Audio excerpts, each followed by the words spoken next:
Hello and welcome to my podcast, Who Even Are You? If you're new here, please remember to like, subscribe, share, do all the things because I would like AdSense money.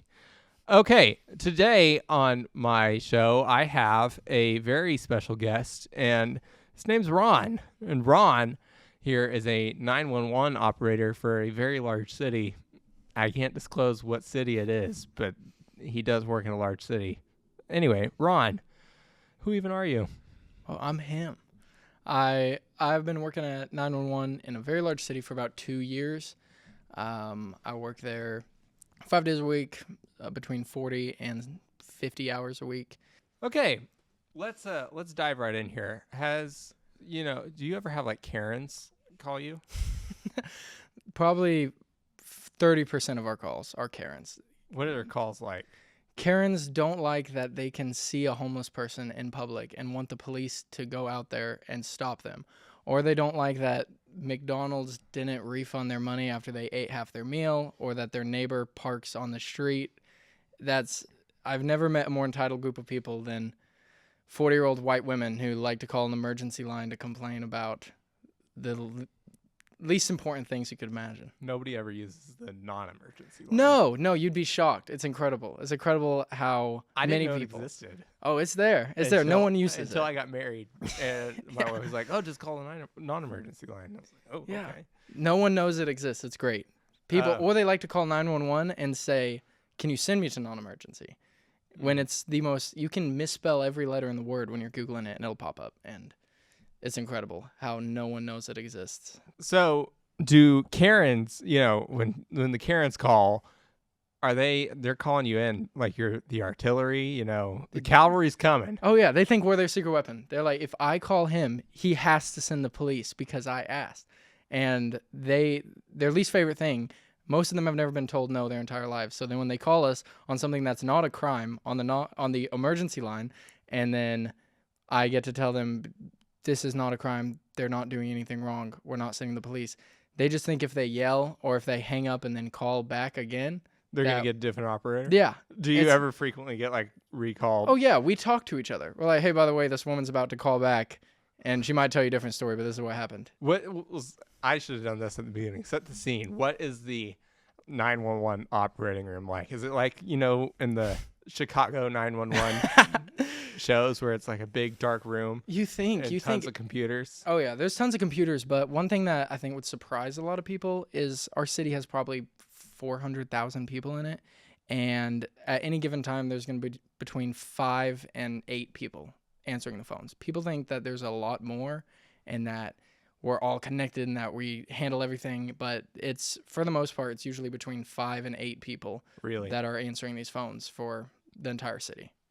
That's crazy. You wouldn't, I can picture in my, because, doom scroll on TikTok and whatnot, I always get like the Indian people clipping those shows and posting them.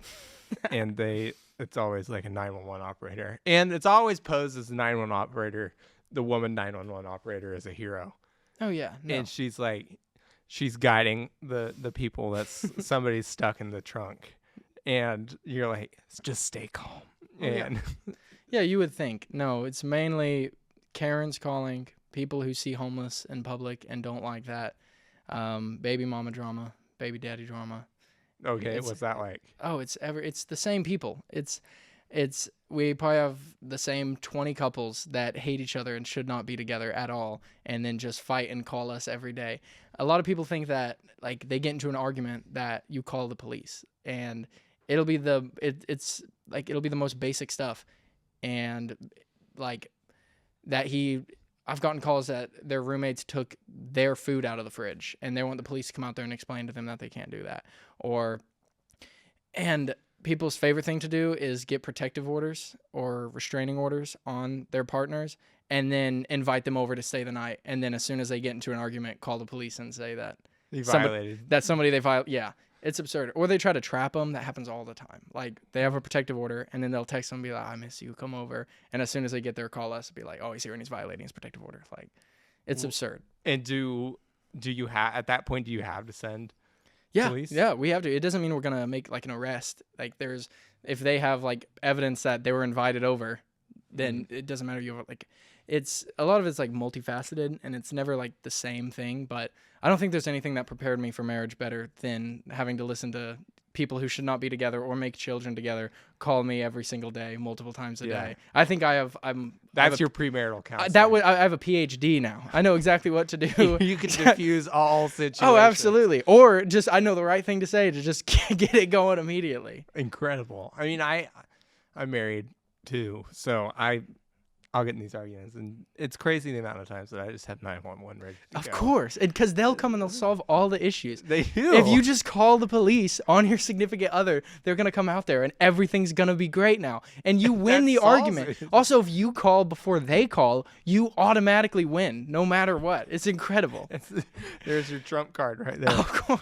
Do people ever preemptively call you for crimes? Like, you pick up and somebody's just like, yo, this guy's about to call me and call you right now, and he's going to say that I was trying to shoot him. Oh, absolutely. And they do that all the time. Another thing is because of, the culture, because of everything that's, happened the last 6 years, most agencies are incredibly understaffed. There's a certain amount of police officers that you need to police a population, and just because of the culture, there's not very many people want to be police officers right now. Yeah. Or if they are, they want to quit. So another interesting thing, like there's a lot of things that we don't go to. Like a lot of reports have to be handled online. You would think, you call 911, we go out there, but because of how like limited officers we have and like how like the instance of crimes and how much they happen, there are some calls we can't send officers to. So like burglary from vehicle, like somebody breaks into your car, smashes your window out, steals your stuff. Like if there's certain things that you have to have like video evidence or stuff like that, but a lot of reports have to be handled online. Like vandalism reports, burglary from vehicle reports, harassment, threats, because of the staffing, because we need officers available to go to these actual life-threatening calls and we don't have enough. A big part of our job is having to explain to really angry people, like, I understand that this sucks, but this is a report you're going to have to fill out on your phone yourself, and then it'll get, sent to our detectives. But a lot of people, Karens, get really angry when somebody they knew 10 years ago on Facebook won't stop messaging them and they say it's harassment. And then we have to tell them, go online or go to a police station. Yeah. That's the biggest thing and sometimes like it's not great. Like it sucks when the college student who just moved here from Portland goes out and their window smashed and their purse is gone. And you have to tell them that, if we don't have video footage, if we don't have physical evidence, if you don't know who did it, if they didn't take your catalytic converter or try to steal your car, like you got to make the report online and then it'll get over to our detectives. And it doesn't mean we take it like it's taken any less seriously or that they're not going to investigate it, but we just don't have the resources to send an officer out there and say this car was broken into at this time. And people really want officers to come out. A lot of people believe if you call 911, I have to send an officer. Like if there's not a crime going on, just because you want me to send an officer doesn't mean I can send an officer. A lot of it's a lot of entitlement. Like if I call the police, you have to send them. And I'm like, well, unfortunately, I can't send them. And a lot of people will then go, okay, well then I'll start committing a crime. And then you have to come out. Like people, you'd be surprised at how many people will get into like a dispute with their neighbor. And it's just, vandalism or harassment, their neighbor's harassing them. Yeah. And we're like, all right, well, your neighbor's gone, they left. They're inside, you're inside. Like, this is a report you're going to handle online, or you can drive to a police station, and then they'll go, so you're not sending officers. I'm like, well, unfortunately, we're not able to send officers for this. So then they'll go and knock on their neighbor's door and start an issue, start a call, so then we have to send officers out there. What the heck? Oh, you'd be surprised.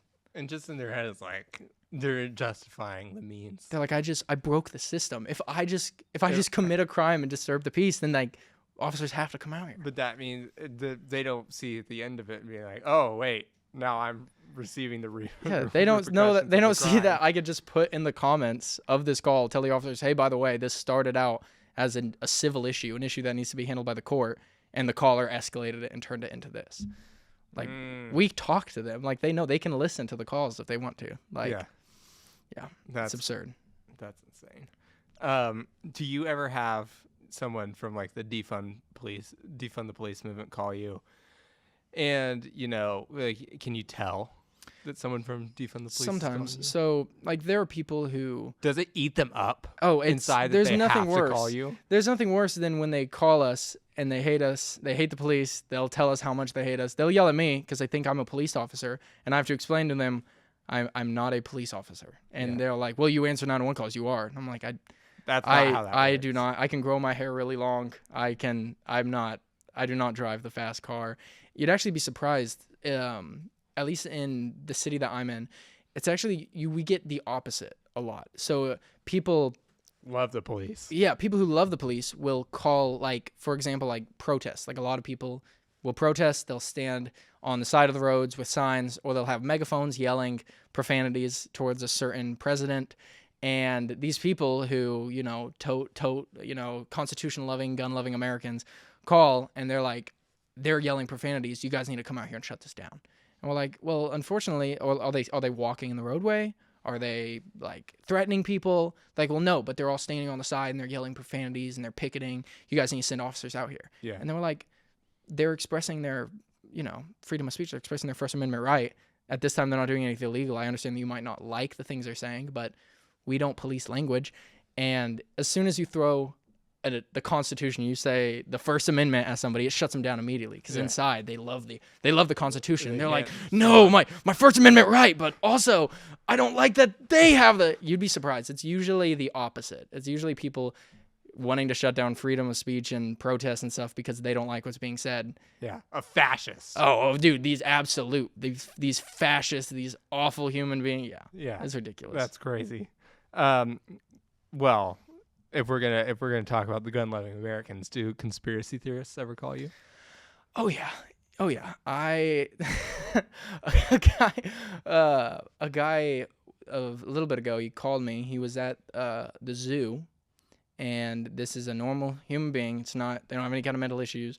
Yeah. And he called me because there was a helicopter flying above the zoo, and he believed that it was Hamas, and that Hamas might be flying this helicopter, and he thinks that with all of the escalations going on over on that side, that this helicopter is going to come to our rural city and in the middle of nowhere. Yeah, and the zoo is their first target. I did read that somewhere. They're trying to free the animals first, then bomb us. I didn't even consider this. This is incredible. I never even thought about that. I did read that you do take out the public zoos first, and that's how you topple a country that you have not liked for many years. That's awesome. And on a little more on conspiracies, a lot of people will call us with conspiracies or ask us about things that, especially with like ICE and the ICE raids, that's definitely been a big, a lot of people calling us about that, and asking what we're going to do, our response, all that. And another thing, more along the conspiracy line, is every single mentally ill person in our local psychiatric hospitals, in assisted housing, all these people, they all have phones. Every person with mental health issues and every homeless person has telephones, and their favorite thing to do is call 911 and tell you the wildest thing you've ever heard in your life, and every single day. I saw a comment on Instagram just last night, actually, of somebody saying the best thing that we've ever done is make cell phones accessible to homeless people. Oh yeah, it's incredible. I completely agree, because I'm just scrolling reels and some homeless guy is just yelling, just at the camera. Homeless people are my favorite. I love homeless people so much. Absolutely. I refer to them as homies because I think it's more endearing. And, I'll tell my mom. Do black people ever get mad at that? Oh, I've never personally ran into it, but I can imagine. I like to use it as a term of endearment, but I can understand how it'd be misconstrued. But I'll tell my mom, I was hanging out with the homies last night. She's like, who? I was like, oh, I don't know. The ones downtown. Yeah, the ones downtown. Their name. They're my favorite. There's not a group of human beings that I love more, because they just don't have to follow any rules of society. It's awesome. They go into the Jimmy John's, and Jimmy John doesn't want to give them a free sub, a free Italian sub, then they'll just take all their clothes off. Now what are you going to do? It's incredible. I love them so much. There's not a group of people who just express themselves better than a homeless person who's had a bad day and wants food. They'll just go in your bathroom and not use the right toilet. Not use it properly. They'll take all of their clothes off, or they'll just start lighting things on fire. It's awesome. I love them so much. They're so brave. I want to be that able to express myself in the future. They just have amazing. What is it? No self-consciousness. Yeah. Their what are confidence is through the roof. Yeah, it's incredible. Like they're like, oh, you don't want to let me use your bathroom? I'll defecate in your lobby. Now what? They showed them. What are you gonna do? Send me to jail and give me a house? Guess what? Now I have a bed and food. It's incredible. That does happen. You'd be surprised. Like some people do. I'm not surprised by that. I mean, why wouldn't you? It really is like it's paid for by the taxpayer. Yep. And you get a bed and 3 meals a day. Yeah, and it's safe. You have all these people with guns making sure that you're safe. Exactly. It's awesome. You don't have to be out in the cold anymore. It really is. Like people want to talk about like affordable housing. Like the most affordable housing you could possibly use is jail. It's jail. So one interesting thing about our jails, because there's jail and then there's prison. Yeah. If you're drunk and taking your clothes off and doing cartwheels down the road, you're going to jail. You might need to take a little nap. You might need to sleep it off. You might need to spend a night in jail. And then there's big boy prison, which you've been convicted and you're going to be here for a while. But the jail. At least our jail, they just eat chicken pot pie. They just serve chicken pot pie constantly? Yeah, they just have fridges, and the fridges have hundreds of microwavable chicken pot pies, and if you go to jail, that's what you're eating for breakfast, lunch, and dinner, just chicken pot pie. So of all the things that you could do like corn dogs or literally anything, like the microwavable pizzas. Anything else, and you're picking chicken pot pie. If it's not delivery, it's DiGiorno. But you don't get treated that nice. It's jail, so you're gonna eat. I don't know what's worse, being put in jail or having to eat chicken pot pie. Well, I like chicken pot pie, but but if I had to eat it, it depends on how long you're stuck. Like how long they're gonna hold you for. Yeah, I mean, if you really like chicken pot pie, there is a way to get an endless supply of it. Paid for by the city. Paid for by your local. Incredible. Awesome. I went to jail for a night years ago, and I refused dinner, and I'm regretting that decision now. I can understand. You missed out on our state's finest, absolute delicious. It's just delicious. Yeah. Mouth-watering chicken pot pie. How do you know? Do they just let you know as a 911 operator what's going on in prison? Is that? We have to. We have to work with the jails a lot. One thing that the department I work for does is after you get released, you train, you go to academy, you learn all of that to be a 911 operator, and then they have you go on a ride along. And then when I went on, you had to go through the police academy? No, it's a separate academy. It's just the 911. Yeah, you have to memorize every single street. Every single highway, every number that's associated with them, call types, addressing. I can tell you by an address if it's even or odd which side of the street it's on. You have to learn a lot. And so every street. Oh yeah, all the ones in the neighborhoods, how to address them, what the house numbers mean. It's a pretty intensive training. What the heck? Learn it all. Is it different city to city of what that means? Yeah. The city I'm in is set up pretty well. And some of them I don't know how they do it.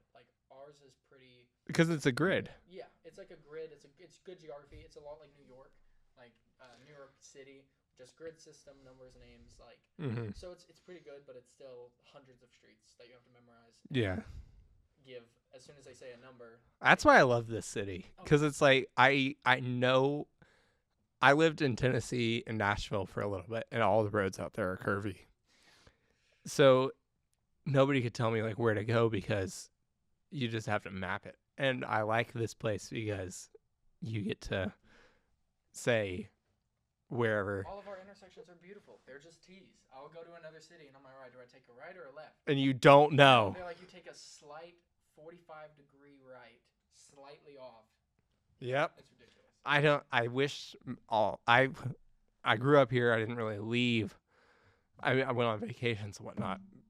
I wasn't young enough to understand it. Then I go out, leave, and start renting cars, and I have no idea what I'm doing because try my best. there's just no way to tell You'd be that. shocked at how often people who aren't from here just drive the wrong way. They'll just enter an off ramp on the highway and then just start driving up, and I'll get about 9 calls that somebody's, in a Subaru is flying the wrong A way. lesbian. You didn't want to say it, but it's a lesbian. Yeah, that's we all know who drives the Subarus. I don't think they'll sell them to you If you're not a lesbian. You are, cis straight. Yeah, you have to qualify I mean, they have, like, in credit one area. checks. Like, you're trying to buy There's a car. credit check, There's and then a they credit do check. they do a gender identity test. They do a sexuality check, and if you don't check the box, You're. you don't get to drive the Subaru. I'm so sorry, we can't give you this car. That's all I've ever wanted was a Subaru, but it's unattainable for me. Do you have any frequent callers, and do you have like a reward system for them where you can build up points? Like, I don't think you understand, like, the amount of frequent callers we have. I can tell by their number and the first word they say exactly who it is. They call, and a lot of people think, if I accidentally call 911, I'm going to jail for misuse of 911. It's like, no, they're all mostly mentally ill people who have a lot of issues going on, mm-hmm. and we have a pretty good mental health system, and we have like officers' cars that drive around with like mental health like clinicians in the vehicles with them. We have entire teams that are like. Is that for like the homeless a lot population? Of it's, like, homeless, and we can usually check by like running somebody's name whether or not like they have a history of mental illness or like just psychological issues. But yeah, they call every single day. There's probably like overall scheme. There's probably about 25 that call. Yeah. But at least on the daily, there's probably about 5 of them that you call every day. And when I've done a little bit of training, like I'll train new people. Yeah. And one of the jokes I make, I'll give one of the names. I'm like, you're actually not going to be released until it's a rite of passage. You have to take a call from this specific person who's going to call and say one of these 3 things. And yeah, they call every single day. We also have Karen, frequent callers who HOA people. Oh man, you wouldn't believe the entitlement on an HOA 55-year-old white male who saw an African American man walking down the street in his neighborhood and is like, I believe he's casing the neighborhood. I know I'm the president of the HOA. I know everybody in this city. I know everybody in this neighborhood, and he is not a part of it. I need you to send officers out here to stop his casing. I'm like, is it possible that he's just looking right to left as he meanders about? But oh yeah, the HOA, or they'll try to call us because somebody violated an HOA law that they wrote, and because it has the word law in it, they should call law enforcement. It's like, no, you can, make an angry post on Nextdoor because this isn't criminal. We're not going. Yeah, that's nothing gets me more riled up at 2 a.m. when I'm going through TikTok and watching the HOA body cam things, or like their where they have the Karens now have seen people be recording them, so they've picked up the habit of recording, and they just go, "Now I'm going to record you." Oh, yeah. It's like, incriminate yourself. Oh yeah, it's incredible.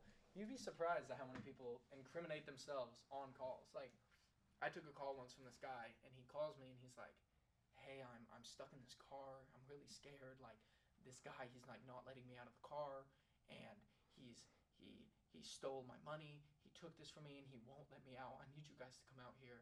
I'm like, "Oh, okay." And then I'm like, I get all the information. I'm like, all right, I'm gonna get some help out there to you. And then he sets the phone down, and then proceeds to be like, "Yeah, what? They're coming now. They're coming now." And like cussing, and then started beating the other dude up. The guy who called 911 started beating the other guy up, hitting him, yelling, cussing at him. It was like a drug deal that he didn't get. He didn't like. It didn't go wrong. Yeah. And he's like, he doesn't know I'm still on the phone, and he's just beating this guy, cussing at him, calling him everything in the book. And I stayed on the phone, and then when police get there, he switches. The whole time I'm updating, I'm like, turns out the caller is actually the aggressor. Yeah. And then as soon as the police show up, he's, "Oh my God, thank you for finally coming." And crazy. I'm so surprised how many people incriminate themselves. I had one of my personal favorites. So the state that we're in, we have medical marijuana. Mm-hmm. So we don't care about, when Karen calls me because some teenagers are smoking weed outside, like, You can't do anything. did you ask them if they have a medical card? Like, you have to be committing a crime. Smoking weed in this city isn't a crime. But one of my favorites is I had this kid call, and he called he didn't know he called. You'd be shocked. We probably get like 200, 300 missed calls a day. People butt dial all day. Really? Yeah, so many calls. Or just accidental calls, and then they panic as soon as you call them back. And they hang up. They'll hang up, and then when you call them back, they're like, "Oh my God, I did not. Please forgive me. I did not mean to call." And I'm like, please, I did not. I would never misuse the 911. I'm like, it's all right. It happens. You dropped your Apple Watch and it called. But this kid actually called me, and he was talking in the car to his buddy about buying an ounce of weed off of him, and then he's gonna sell it to his little buddies at work and all this. And so I hang up and I call him back, and he's like, "Oh, I didn't call you." And I was like, "Well, you did. I'm just calling back to make sure you're okay." So I didn't call you. I was like, "Well, I'm pretty sure you did because I heard you discussing buying an ounce of marijuana and selling it to multiple of your friends. Do you understand that that's a crime in the city of?" And then he was. I don't think he'll ever forget that. I ran him. He never called 911 before, and the first time he calls, he's discussing illegally selling certain products to certain people. And I was just trying to mess with him. I just messed him a little bit and was like, "Oh, you don't understand, like, I can see that you're going westbound on this street. Do I need to send officers out there to explain to you that selling marijuana without a license is And you know that guy has no idea what westbound means. Oh yeah, no, I don't think he knows what west is at all. I don't. And yeah, he panicked, and I think he'll get straight A's now and be a He'll be a good boy. Yeah, absolutely. I think I put the fear of God into him, and I was just giggling. Do you ever call a bomb threat caller's bluff? You would think it'd be so much more. I'd be so much happier if I could. They just pick up. Oh, yeah. I'm gonna bomb this place, and then you're just like, "Are you? You won't. You're scared. You won't do it." When I first started, my first week, we had this serial bomb threat caller, and it's my first week. I've never seen the backside of this, so I just thought that was normal. I'm like, "Oh man, you guys are dealing with bomb threats every single day." We're getting into it. I'm like, what does he have? What's his deal with? What did CVS do to him? Why does he want to bomb the Super Target? And he would call. We probably got like 4 a day for a little while until they caught him. But yeah, it was great. People love to call in bomb threats, and we have to go and check. Obviously, no. As long as I've lived here, I've never seen a bomb. I've also never seen a bomb. You'd also be surprised. We have a specific call type for a possible explosive device, and people will call me all the time thinking they found a bomb. And my personal favorite was a guy called me, and he gave me his former rank in the Army and was like, "Oh, I was a corporal. I worked many years. I know that this is an IED. I know that this is an improvised explosive device under my vehicle. You guys need to get out here." And then the officer went out there and he put on the call. He's like, "It's a rubber ball. It was a little rubber ball. It's fine." Yeah, people see a PVC pipe with anything on it, and they believe that the little duct tape wrapped around it, and they freak out. About to perish, and everyone in this neighborhood, and it's probably Hamas. Is it always? Do people frequently call about Hamas? They believe that Hamas is a pretty big issue in this. That's crazy. Semi-southern state. Like there's the East Coast, much closer. Mm-hmm. The West Coast. A lot bigger populations over there. But no, rural America is actually where they're going to strike for. They're going to strike. They're going to strike the heart. Strike the heart of the Bible Belt, and that's how they're going to cripple our country. Oh no, it's dawn. You can't. What are they going to do? Oh man, there's only so much we can do. I personally can only help stop Hamas from taking over this by answering these calls. Yeah, I don't think that I should get a presidential Medal of Honor. But if I did, I'd understand. On the subject of bombs, do magnet fishers ever call in like they found like a bomb or a gun or something like that? You would think we don't. Unfortunately, my city has a large lack of the magnet fishing community. I've been personally I've been putting up I've been picketing. I've been putting up signs, and not a lot of nobody else wants to magnet fish with me. But we do have, people will often we'll find guns all the time, and you'd think that we don't want evidence contaminated. Like one time I called because I found a revolver in a storm drain. I was climbing in the storm drain, I found it, so I called. I was younger, and officer comes out there, and I'm like, yeah, we found it. We didn't touch it. We didn't go down there. And he's like, okay, yeah, just go get it. I was like, well, I don't want to contaminate the evidence. He's like, I'm not getting in the water. He's like, you guys go get it. And so I like went down there and I like picked it up, and he's like, oh yeah, this is fake. But no, you'd think. But one thing is, like, because we have a river in this city, if anybody calls about anybody doing anything in the river, even when it's like they're on like a dry patch in the middle, we have to send the entire artillery. If they're in the river, we have to take it as seriously as possible. So if somebody calls me because somebody's fly fishing knee deep in the river, we have to send everybody. We got to send the boats. We got to send For real? Yeah, it's ridiculous. Why? It's like a liability. Like if they're not in fact just standing there fishing, they're actually drowning, and we didn't start the boats, then yeah, it's a little ridiculous. But unfortunately, I personally haven't got any big magnets. People who dispose of their guns usually throw them out on the highway or put them in trash cans. You get a lot of calls like that. Oh my God, you'd be surprised. I think we've had 500 guns stolen this year. It's already? I swear, it's absurd. And everybody keeps their guns in their car. Everybody in the city, they keep their guns in their car. It's ridiculous. Like, I even knew people growing up, they would just go car to car and pawn guns that they stole. Like, everyone keeps their guns in their car, and everybody gets their guns stolen. I think this year we have like either 3 to 500 guns stolen already. It's absurd. So yeah, not a lot in the river, just a lot in people's cars. Interesting. What is the dumbest call you've ever received? Oh man, that's a hard that's a hard thing to narrow down, man. It's every day. Every day people will call you with the most ridiculous things that you've ever heard, and that they think the police need to somehow be involved in. One that comes to mind is I had a woman call me, and she calls me and she's like, hey, I just looked out of my window, and the homeless guy on the side of the street, he looked at me menacingly. And I am He's just standing there. Menacingly, dude. Yeah. She said, I have a PhD in psychology, and I understand human behavior. And the way that he looked when we made eye contact, I know that he's about to commit a violent, angry crime, and you guys need to come out here. Like, you'd be shocked. People call all day, or people just do like ridiculous things, and people call 911.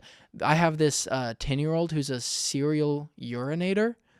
He lives in an apartment complex, and I guess he just has some kind of beef with the 25-year-old woman that lives in the apartment under him. She has this big living room window and bushes. He goes out there and he pees on her bush every day. And she calls us and she's like, he did it again. He did it again. She says he's a repeat offender every day. I don't know what his motive is. I don't know what message he's trying to send me with this, but this is the 10th time I've called you, because he runs downstairs, he pees on my bush while making eye contact with me through the window, and then sprints back up to his apartment. I'd be so proud of him if that was my son. What a guy. That's so bold. I love him. I hope nothing but great things for that kid. He's awesome. That's incredible. So there's a lot of people like to use the statistics these days. You know, a certain population of 13% likes to commit 51% of the crimes. But what's your prerogative on that? Would you say that's an accurate statistic, or? Definitely not. It's definitely like not equated well. Like, you would think, like, a lot of people believe that that a certain population of people commit violent crimes on a scale much larger than any other.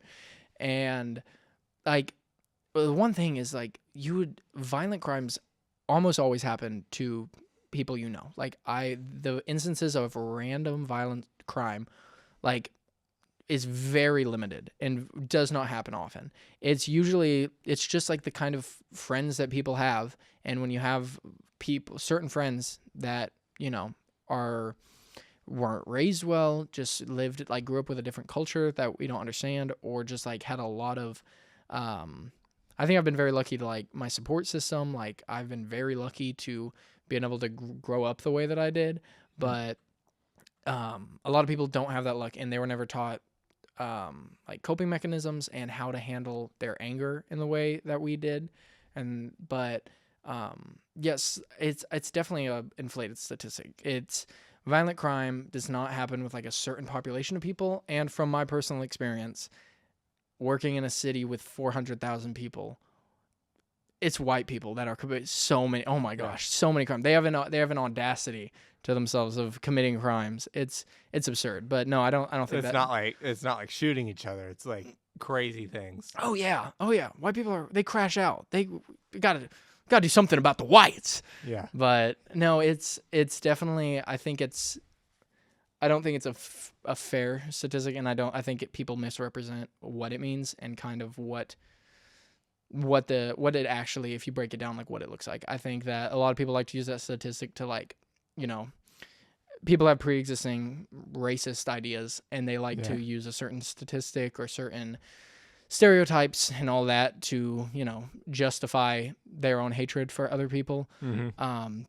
I definitely think I don't think that's the case. Though one of the biggest things you'd be like is unbelievable is the amount of genuine racists that call 911. I had a guy call me, and he's a homeless guy, and he calls me from one of our homeless shelters, and is a white dude, calls me, and he's like, yeah, this African-American guy, he punched me in the face, he threatened me. I don't know why. I don't know why. I didn't do anything. I didn't do anything wrong. He just attacked me. This is absurd. And I'm like, all right. And I like start taking the information. And then he turns around and starts screaming the N-word as loud as he can at this guy and just losing his mind on him. And I was like, oh, I think we got to the bottom of why this guy punched you. But you'd be surprised. Like a lot of people are emboldened to call 911 and just say racist. Like every day there's a black guy walking through my neighborhood. I think he's casing the neighborhood and stuff like that. Or calling because they think they'll see a couple walking down the street that are an interracial couple and believe that the man just is going to beat the woman as soon as they round the corner because I'm watching. Like, we have to deal with racists like every day who call us, and the crime that they're committing is being black in public. Like, it's absurd. Classic. Yeah. Classic white folks at it again. Yeah. We haven't really changed. No, you would think. You just need to love Jesus. Read your Bible. We got to behave. You gotta stop crashing out, man. Read the word of the Lord. That's please. So true. Yeah. That's so true. Well, Ron, it has been a pleasure to have you on the show today, and I've appreciated your time. We will see you next week with a prophet. Believe it or not, he's going to tell me what I had for breakfast tomorrow. So, all right. Looking forward to the episode, man. It's going to be a good one. All right. We'll see ya.